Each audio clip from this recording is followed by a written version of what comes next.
Well, deja vu all over again, as they used to say. Donald Trump is on trial for the second time. The U.S. Senate has just voted, just seconds ago, for the historic second impeachment trial of Donald Trump to proceed. That's right, it can happen. You can impeach a former president.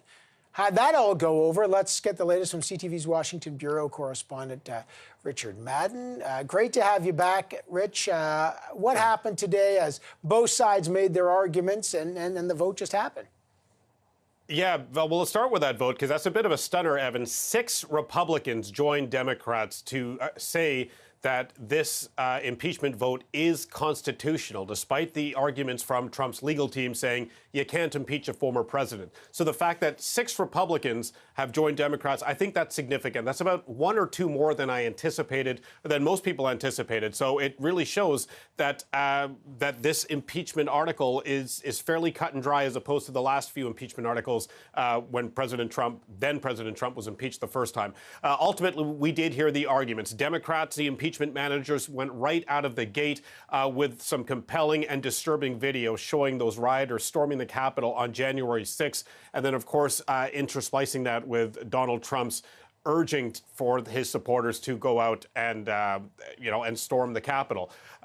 On top of that, they were weaving through a story of just how they felt, how concerned they were, how many feared for their own lives and their safety on that fateful day. And then you contrast that to Trump's legal team saying you cannot impeach a former president. Donald Trump is a private citizen. He had nothing to do with the mob that then attacked the Capitol, even suggesting at one point that perhaps the Democrats want to impeach Trump and bar him from running again because they're scared of running against him in 2024. So we saw 2 sides of the arguments, but at the end of the day, 6 Republicans joined Democrats to proceed with the trial.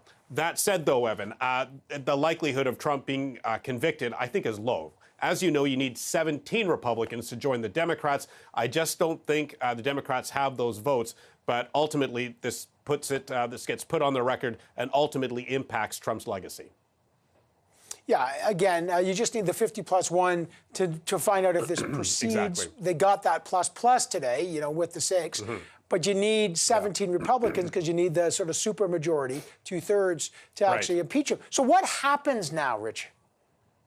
Right. So now, if you do the math, there's 16 hours in total of testimony, and it might stretch in with some procedural stuff. But both sides agree on one thing, that they want this trial to be wrapped up swiftly and quickly so the Democrats can move on to implement Biden's agenda. So you do the math, and it looks like this trial could wrap up on Monday. They're going to work through the weekend, and they're going to hear more testimony. So Monday, of course, is President's Day. So that is a bit of poetic irony for Trump for the final vote to come down, whether Trump gets convicted or acquitted.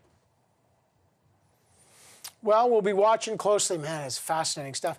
Your story's still going on, Rich. You don't have to worry about it. You're still covering the Trump stuff. This is just the extra innings.